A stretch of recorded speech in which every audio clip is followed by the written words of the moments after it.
you have a Bible, I would love for you guys to meet me in John chapter number 13, and we'll jump over to John 15 in just a moment. A few days from now, this week, there will be reflections on September 11th, or regarding the tragedy of September 11, 2001. Some of us in this room are a little bit too young. Some weren't even born yet when this tragedy happened. But I remember it being very surreal watching planes fly into the Twin Towers in New York. And as we are watching this and we're seeing this tragedy, some time afterwards, a slogan came about regarding 9/11 that says, "Never forget." And I think that is an appropriate slogan because it's something that we should never forget. I also find it to be very ironic at the same time. If you allow me to just digress for a second, I find it to be ironic because America is selective in what we want to embrace historically, usually for the wrong reason. Now, that's an entirely different message, but I want to bring to our attention that we should also never forget what happened to Native Americans at the beginning of this nation's inception. We should also never forget what happened to Africans who were brought here to this country and the brutality of slavery. We should also never forget the brutal oppression of immigrants in this country from the inception of this country. And I'm not even going to get on women's rights and all of those other things. We should never forget these things. And perhaps what else we should know and never forget about 9/11, including the lives that were lost, is something that journalist Sebastian Junger pointed out in his book Tribe. He says that post 9/11, rampage shootings in this country pretty much did not happen for 2 years. Rampage shootings is anyone or shootings that happen to more than three or four people are killed. By my own research, it probably was more around 18 months or so. But also, Sebastian Junger says that in New York, violent crime, suicide, veteran PTSD symptoms, anxiety prescriptions all noticeably dropped following 9/11. And this is kind of consistent in wartime countries. Like, these are the types of things that happen. And even if you question those specific statistics, we've all seen the impact of tragedy and what happens to our community when tragedy happens among us. How we respond to widespread devastation, even natural disasters.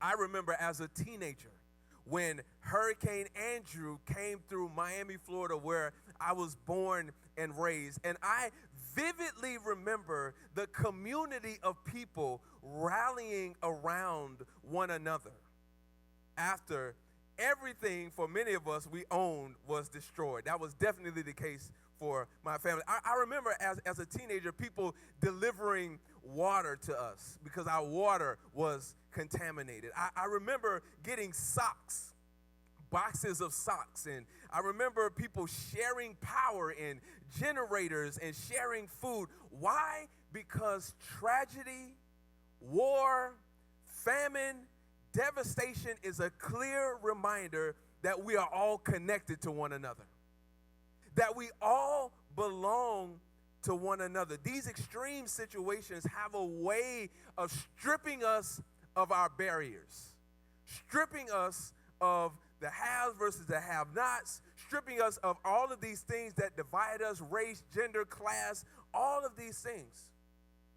and momentarily reconciling us back to one another.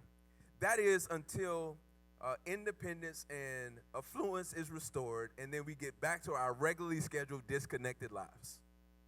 That's conveniently more comfortable and curated, but very shallow from a community standpoint. And that's where I want to spend the next 6 weeks, is talking about community and the importance of community.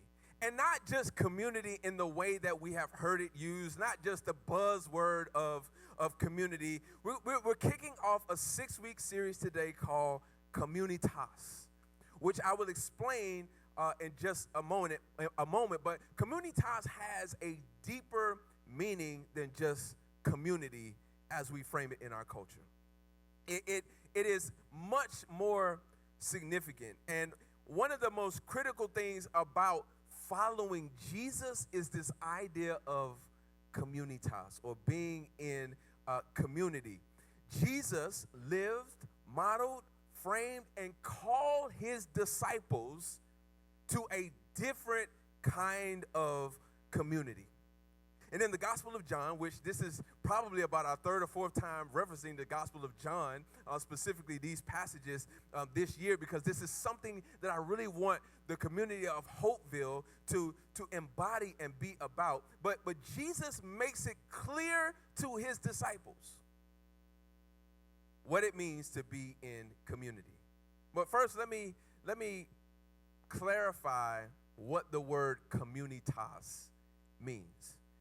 It's a Latin word that means a fellowship of people who commit themselves to one another and gather in the context of an ordeal, a challenge, danger, or disorientation. That word disorientation just means things that are happening maybe abnormally or differently than the world around you. And so modern examples of communitas would be like sports teams, fire and rescue teams, the military. Like, they have this high level of challenge. You have these people who are committed to one another, and they're navigating something that the normal public or normal society doesn't have to deal with every single day. And the characteristics of communitas, or these communities that are formed in this way, is there's adventure. They're not risk averse. They take chances. And this is the one that I really like. They boldly step into challenges and allow themselves to be shaped and developed by it. I'm going to say that part again. Communitas, these people who are committed to one another, they allow the circumstances that are a bit disorienting or that are challenging, they allow it to shape themselves and be developed by it. They don't run from it. They understand the value of it. And so when we talk about communitas, we're not talking about going to brunch after this is over. We're not talking about hanging out and watching the game today. And I just want to be clear, there's nothing wrong with that. I love going to brunch. I love hanging out and watching the game and all of those sorts of things. We need that kind of community. But what I'm trying to explain to us is that Jesus has called us to something deeper and something more significant. One of the pastors that I listen to regularly is a guy named John Tyson. And John Tyson wrote a book called Creative Minority. And he essentially unpacks what communitas means in creative minority. He says a creative minority, which is a movement, by the way, is a Christian community in a web of stubbornly loyal relationships, knotted together in a living network of persons who are committed to practicing the way of Jesus together for the renewal of the world. Raven, I want you to just keep that definition up there because I want to unpack that for just a second. Stubbornly loyal Now, we know what it means to be stubbornly loyal. We're just stubbornly loyal to ourselves. We're stubbornly loyal to us and our ideas. But what John is talking about here, as we see as a reflection of being a follower of Jesus, is about covenant community, which means that if I'm in covenant community and I'm committed to you, I'm not just going to walk away when I get disappointed. I'm not going to just go and try to get new friends or people who agree with me if you disagree with me. No. Even if I'm disappointed, even if I'm frustrated, I'm stubbornly loyal to this. That's what that means. Secondly, practicing the ways of Jesus. That very much involves adventure, because Jesus doesn't like to call us the simple things. He doesn't like to call us the easy things. So there's adventure there, there's risk, there is discomfort, and COMMUNITAS says we allow that discomfort to shape us and to develop us. And then finally, renewal of the world. This is the mission that we're called to, that is beyond ourselves, that is often dangerous, that is definitely uncomfortable, and it's not about my world and my wants. The mission is about the renewal of the world. You know, when the fire rescue is coming, you know, when the fire truck is coming, what do we do when we're on the road? We try to get out of the way, right? Because we understand that they are on a mission and we want them to accomplish that mission. We want them to make right or to hopefully help whatever is going wrong. That's what we hope would happen, and that's what we want to do. To live this way, to live in this mindset, is definitely what it means to be in a minority, because the world doesn't live this way around us. But it's also creative, because what a creative does is shape things and make things new. That's what a creative does. So this is what it means to live as a creative minority in this idea of COMMUNITAS. Another example of this, before we get to John 13, is Acts chapter 2. In Acts chapter 2, this is why what we saw in Jesus' followers in Acts chapter 2 was so compelling, because the way that they were living was completely against the grain of the culture around them. The way that they were sacrificing for one another, the way that they gave their lives to each other in a way that people didn't do. It was a deep commitment to God and one another that was disorienting for the people around them. Like, this is really interesting to see how these people are caring for one another, and they're selling goods to make sure that no one goes without need, and they're making sure that everyone is helped and no one is left out. Who are these people? Why are they living in this way? Some of the barriers to living this way, or barriers to COMMUNITAS, or this radical fellowship and way of living, is self-security. I need to look out for me and only me. Like that's solely my job. No, I'm not saying you shouldn't look out for you, but when you're the only one looking out for you, that's problematic. Self-interest. Hey, I'm only focused on what's important to me. I'm not worried about what someone else is thinking and what someone else has going on. Like I need to look out for my own interests. I'm not suggesting that you shouldn't look out for your interests, but when you put your interests above someone else's, like that's where we come into challenges. Or selfish ambition. I don't care who I hurt. I don't care what anyone feels or says. I'm getting to that goal, and whoever is in the way, they might get run over, so they best get out of the way. That's selfish ambition. And you know what James says about selfish ambition? Everywhere we see that, we see every evil practice. And this is a barrier to COMMUNITAS. It's basically selfishness or pride. This prioritization of personal rights and freedoms.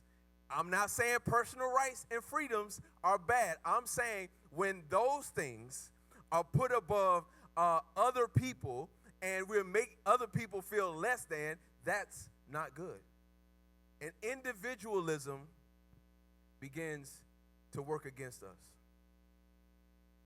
One of the biggest challenges in my home right now, particularly with my young kids, my little ones, is I'm trying to help them to understand that, like, hey, this isn't about, like, you not putting that bowl there or you leave it. No, we're all in this together. We're all looking out for one another. Now, yes, we all need to be personally accountable, but we also need to make sure that we're looking out for one another, because it's the individualism that divides us and prevents us from going further together.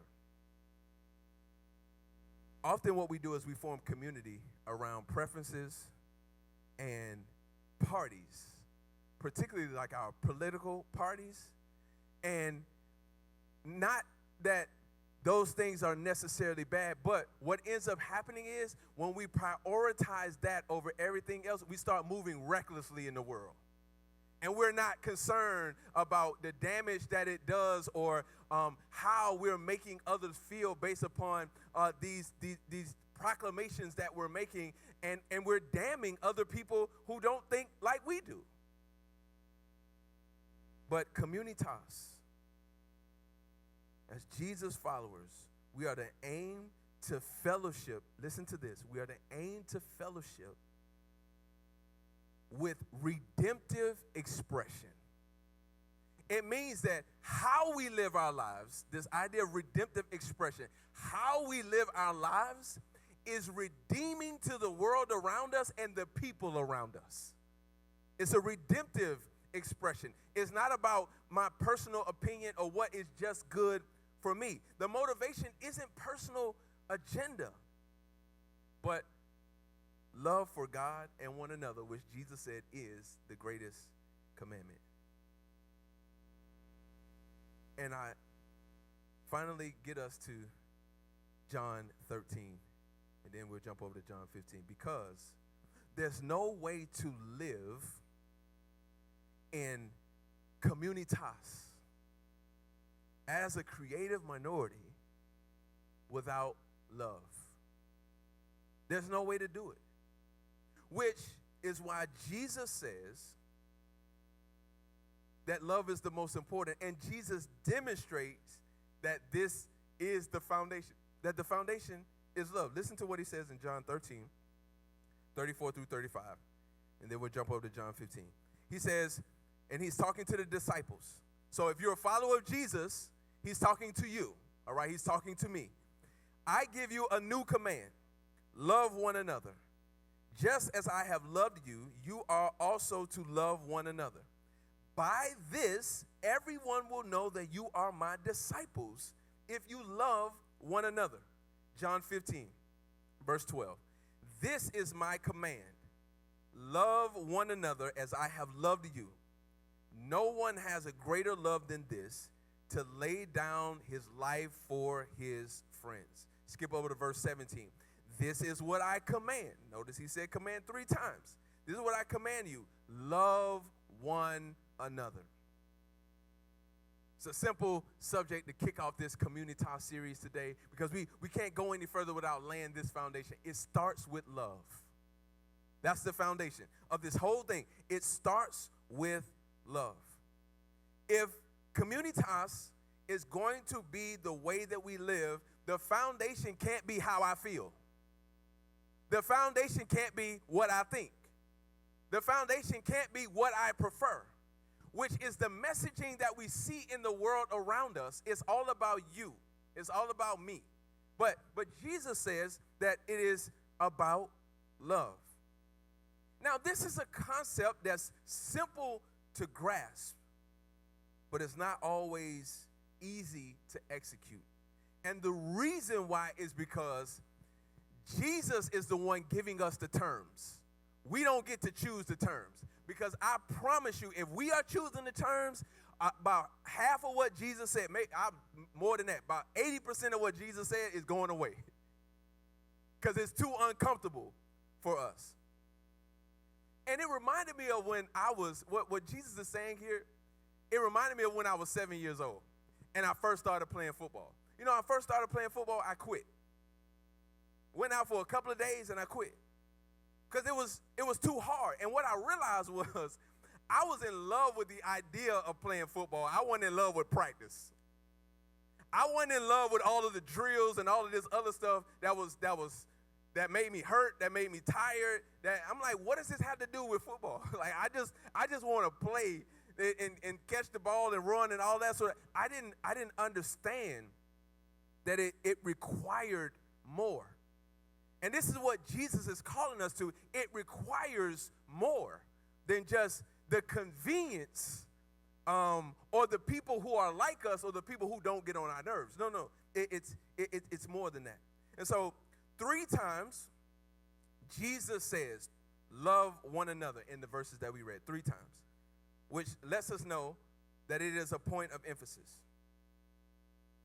And here are the 3 things, if you're taking notes, here are the 3 things that I believe that Jesus is really calling us to as we think about this idea of COMMUNITAS, as we think about this idea of being deeply committed to one another, even when it's uncomfortable and we allow the discomfort to shape us. The foundation of this is love, but here are the 3 ways I think Jesus is calling us to understand this.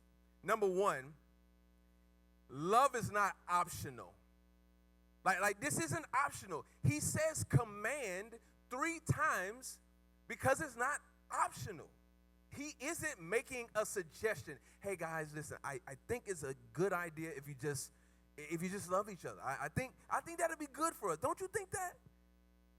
No, he gives a command. Now, a command might seem harsh. But check this out. Jesus isn't trying to be harsh. It is an invitation into a deep commitment of intimacy. That's what it is. He's not being manipulative when he says the word command. What he's doing is when you research the Hebrew etymology of the word command, it means to enjoin. That's what it means. It means join me. Be on the same page with me. Be aligned with me. That is the invitation that Jesus is giving to us when he says a new command. This isn't optional if you're going to be my disciple. We got to be in alignment with this. But then I also think that there's another layer to what Jesus is emphasizing here. Now, we 2,000 years removed from this point, understand what Jesus is saying to us. But he's also speaking directly to these disciples because I don't know that we understand that these disciples came from different backgrounds. Like, these were not guys that would have hung out if Jesus didn't call them together. They would not have been friends. Some of them were political enemies. Some of them would have literally fought and maybe killed one another. They just did not see eye to eye. So when Jesus says, hey, yo, I need y'all to love one another, he's talking to them specifically. Those of you, yeah, I know you're all about the kingdom being restored. I know you're all about all of these other things that are, yeah, that's cool, but y'all need to love each other. Yeah, the 2 of y'all that don't like each other. Yeah, the 4 of y'all that will fight each other. Yeah, love one another. It's not optional. And Jesus even said in Matthew 5, what good is it if you just love people who are cool with you? What witness is that? Even heathens can do that. What is the difference? And then finally he said to them, and love one another like I have loved you. I have given you an example because I called you despite your status. I'm hanging with you, and I'm inviting you into relationship with me despite your status. And that is the way that we are called to love. It's not optional. This isn't a draft where we're looking at people's skills and seeing how it would benefit us or our team. And yeah, I'm going to draft you because I can benefit from your skill set. No, it isn't that. It isn't that. And it isn't optional. So number one, love isn't optional. Number two, Jesus said that love is what people should observe about my disciples. This is what they should see. He said, by this, everyone will know that you are my disciples. The optics will tell people that you are my disciples by how y'all love one another. Because in that culture, everyone would have known who was who and who was a part of who. And to see Jesus hanging with these guys, first of all, Jesus, I mean, he's a rabbi, like what is he? But then he's got these guys, these ragtag group of people who, like, what is it? But then they love each other. They, like, hang out with, they spend all their time with one another. This is how people will know that you are my disciples. I was thinking about this morning. It wasn't in my notes, but I was thinking about one of the most hurtful conversations that I had over the last several years with my oldest daughter, Jayla, who is a senior in college now. And when I tell y'all this was a hurtful conversation, it was so hurtful for me to hear her say, Dad, I don't think I want to be a Christian. And the reason she said that, Dad, I don't think I want to be a Christian is because she was looking at, this was right around the pandemic time, and she was looking at how people who said they followed Jesus was treating people in the world. She's looking at the political landscape. She's looking at leadership, and she's looking at all of these people who say they follow Jesus. And she said, Dad, I can't rock with that. And it broke my heart. And I said, Jay, you know what? I feel you 100%. I ain't even mad at you. I totally understand where you're coming from. The only thing I want you to consider is to look at what you see and me and mommy and measure from that. That's the only thing I can tell you. I can't make the choice for you. I can't decide for you. But are we not loving people? Do we not embrace others around? Do you hear us talking down about people?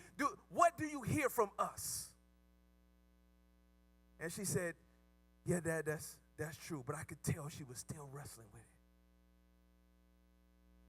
Because the optics should be, if we're followers of Jesus, that we are known by our love. This is what Jesus said.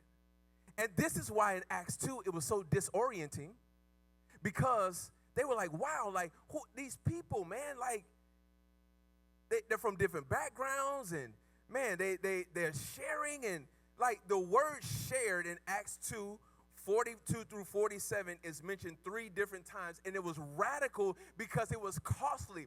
If you gave someone your food, if you gave someone your supplies, that could literally mean that you could die. That literally meant you didn't know where your supplies and your other things would come from. That's how significant, that was radical to live that way. You wouldn't do that in a world that was all about survival. A world that would literally throw kids on the trash heap if they had any sort of thing going on with them that caused them to need extra treatment, or they couldn't work, or any of those sorts of things. To live in this way was so radical.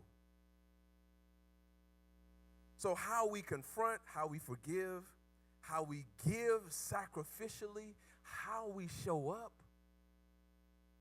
should be radical. This should be a reflection of love. All right. Thirdly, Jesus said love is not optional. Love is what people should observe. He said, thirdly, love is about being other-oriented. Love is about being other-oriented. He says, no greater love than this, than one who lays down his life for his friends. This is other-oriented. This is sacrificially, or to be generous sacrificially. So in one sense, Jesus is foreshadowing here. he's foreshadowing him going to the cross in one sense. And boy, was that like disorienting for the disciples. They totally did not understand this. Like, Jesus is going to come in, man, he's going to establish his kingdom. He's going to overthrow Rome and all of this craziness. And like, yes, like, it's going to be great. They had no concept of like, he's actually going to sacrifice himself. So all of that was disorienting for them. It shook them to the core. But in another sense, what Jesus is inviting us to, and how he's showing us to love and be oriented, be other-oriented, is by putting aside our agenda and what we got going on behalf of somebody else. And that be a regular practice. Listen, we are all good until we inconvenience. I'll help you, just don't inconvenience me. I'll help, just don't bother me, or let it be on a time when I'm available. I'm just not available right now. Otherwise, I would help you. It reminded me of this story that I read. I'm reading this book right now called The Sacred Us. And there's a story in there written by, or a story about a guy named Frederick Buechner. And the story goes something like this. So Fred was in Vermont, where he lived, and he was experiencing a really, really tough time. And something was going on with his daughter, and it was causing a lot of anxiety for him. And he didn't know, what to do about it. And he had a friend who lived in Charlotte. And so the friend called and said, Fred, listen, I'm just checking in on you, man, to just, see how you're doing. I know things are not going well for you right now, and I just want to know, what I could do, or could I just come and support you in some way? And what Fred didn't know was that his friend had driven 800 miles and was at a hotel near him, and he said, no, listen, I'm here. I'm actually here to support you, like right now. I'm right down the street, and it shocked Fred. And he said, I suppose that my friend didn't ask me if I needed help, because he knew that I probably would tell him, oh, no, don't bother. Like, all right, don't be serious. Like, you're 800 miles away. And the friend didn't even know if Fred would be there. And then Fred said, and my friend, he just spent a few days with me in town, and we didn't really do anything but just ride around and just talk and just eat a couple of meals and smoke a couple of cigars. That's all we did. But it was the most significant thing, one of the most significant things that ever happened to me. Because when love shows up and shows us or reflects other-oriented, it's significant. People don't forget that. Let me see if I can land the plane for us like this. Last week, and Mike, I didn't get your permission to share this, so I hope it's okay. We talked about it in the huddle. You don't even know what I'm gonna say. You did a thumbs up. So I love Mike. But last week, Mike, in our pre-service huddle, we have a pre-service huddle for all of our volunteers. The huddle can get bigger, so there's plenty of room for you. But in our pre-service huddle, Mike talked about one of the guys that served with him. Mike is a former military, a person who's in the military, a veteran. But he told us that one of his guys took his life. And it struck a chord with me for two reasons.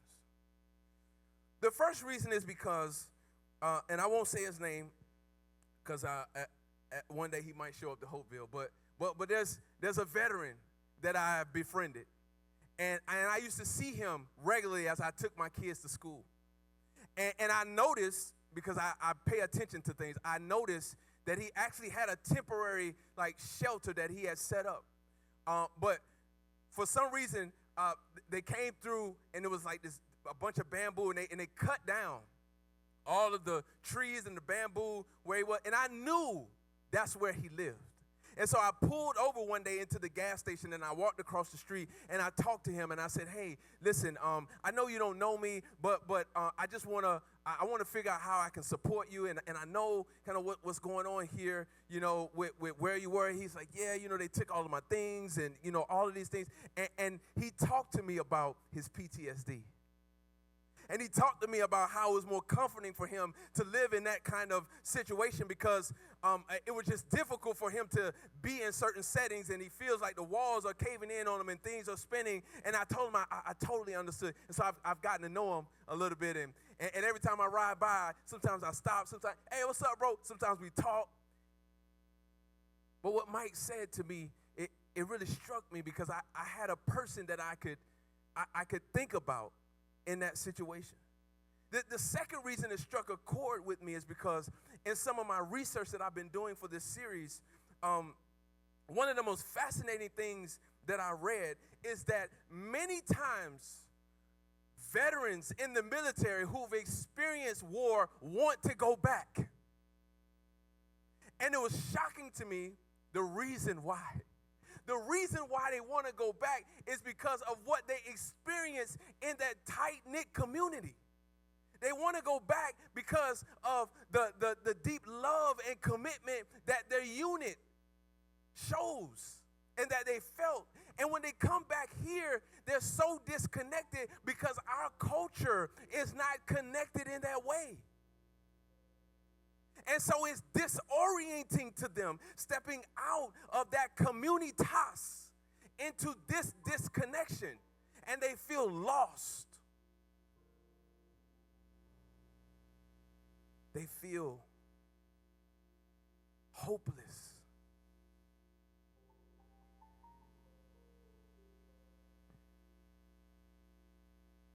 When vets return here, some of them with PTSD, they're struggling mightily because we are not conditioned to help them carry what they've experienced.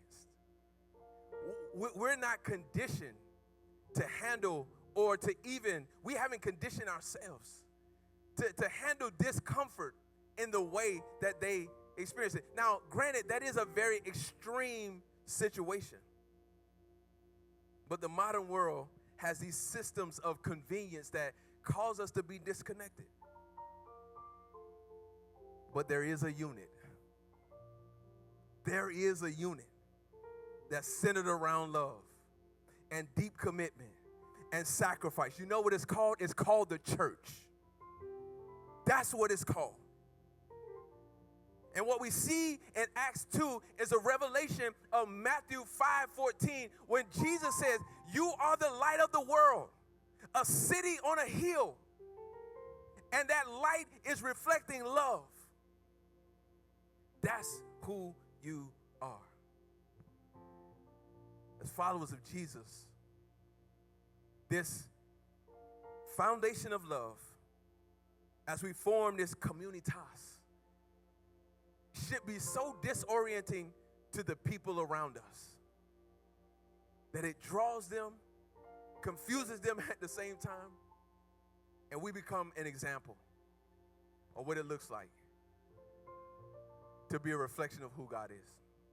I know I went a little long today, but I got just one more thing I want to share. Next steps, because I want this to be a next steps church. We got to do something. We got to not hear this message. We got to embody this message. So just some practical steps for us. Some of us need to consider joining a small group. You're in isolation right now. Did you know that isolation is the equivalent of smoking 15 cigarettes a day?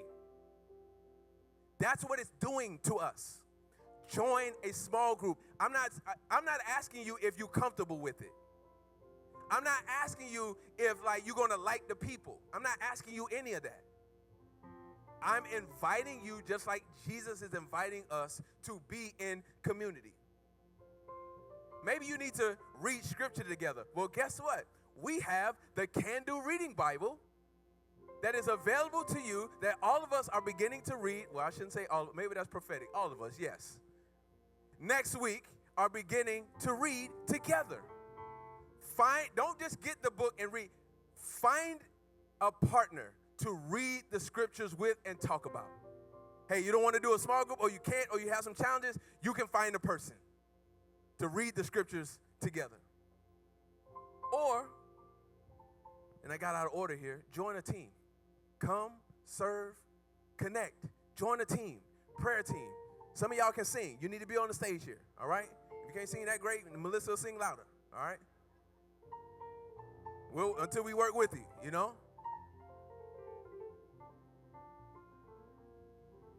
Welcome people. Hold babies. Something. Join a team. When you leave here today, before you leave here today, if you're not connected in these particular ways or you need help with it, please talk to us. Make a decision. Take a step today.